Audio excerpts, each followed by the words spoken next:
जिला अध्यक्ष डूंगरपुर को आमंत्रित करता हूं कि वो आए, अपनी बात रखें। अनुतोष भाई रोक।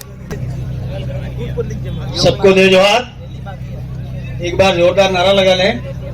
जय जोहार का नारा है, हर देश हमारा है। पीछे से आवाज नहीं आई। आरक्षण ऐसे थोड़ी मिल जाएगा। जय जोहार का नारा है, भारत देश हमारा है। जय जोहार का नारा है, भारत देश हमारा है। सभी पुरखों को नमन करते हुए आप सबकी जय। आरक्षण महासम्मेलन को लेकर के यहाँ की आयोजन कमेटी को धन्यवाद। आपने ये कार्यक्रम आयोजित किया, लेकिन थोड़ा सा व्यवधान हो गया। आरक्षण की जब हम बात करते हैं और यहाँ पर मालाएं पहनाई की, थोड़ा हमें अजीब लगा। आइंदा से इस चीज का ध्यान रखें आप लोग। इधर देना। आरक्षण की बात कर रहे हैं। आज से शीशा वो पड़ेगा, शीशा वो पड़ेगा। 14-15 साल पहले डूंगरपुर में एक आवाज उठी थी। वहां से आवाज उठने के बाद में संभाग के सभी लोगों ने, आप जो यहाँ बैठे हुए हैं, कुछ लोग यहाँ नहीं आए, सबने मिलकर के 45% में अपना अहम योगदान दिया था। तब जाकर के हमारे इन विभागों में, सभी जितने भी कार्मिक विभाग है, इन विभागों में हमारे लोग नौकरी लगना शुरू हुए थे। इससे पहले हमारे लोगों की संख्या कम हुआ करती थी।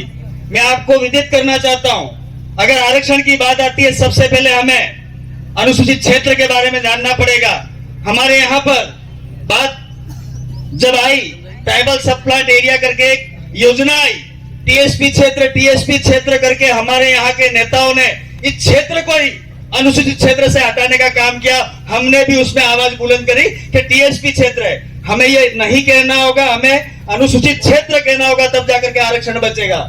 रहा सवाल आने वाले समय का, तो जो पिछला समय गया उसमें हमने एक दूसरे की टांग खिंचाई करके कुछ विधायक विधानसभा में नहीं भेजे।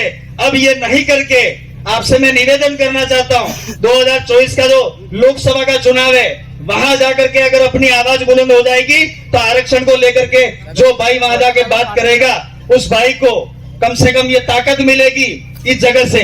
तो मैं आपसे निवेदन करना चाहता हूं। और ये जो गेंडे नेता, समझ में आया, गेंडे नेता, इनके वहां हमने आरक्षण को लेकर के 2009 में खूब ढोल बजाए। हर एक नेता के घर, इसमें आपकी ये संभाग के सारे नेता आगे 17 सीटों पे हमने जाकर के ढोल बजाए थे कि आरक्षण को लेकर के जयपुर और दिल्ली में आप आवाज उठाइए। एक भी नेता हमारे साथ नहीं आया था। काकरी डूंगरी आंदोलन हुआ, उस टाइम में हाईवे जाम हुआ, हम लोग जयपुर थे। कुछ साथी यहाँ बैठे हुए हैं, नहीं जानते हैं, मैं उसी ST/SC संघर्ष मोर्चा में डिस्ट्रिक्ट कोऑर्डिनेटर था। विक्रम कटारा था, राजेश कोटेर था और नारायण कटारा, इन 4 भाइयों ने एक बार आवाज वहां से बुलंद करी थी।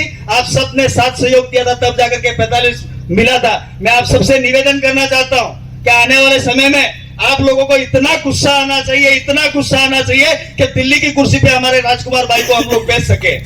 हमें गुस्सा नहीं आता है। मैं समय 2 मिनट लूंगा।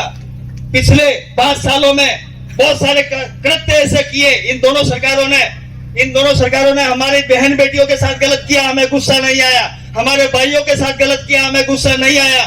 कम से कम मत देते वक्त तो आपको गुस्सा आना चाहिए कि भाई यही एक अधिकार ऐसा बचा है जिसके तहत आप अपने हक अधिकारों की आवाज को विधानसभा और लोकसभा में बेच पाओगे, तभी जाकर के आरक्षण बचेगा।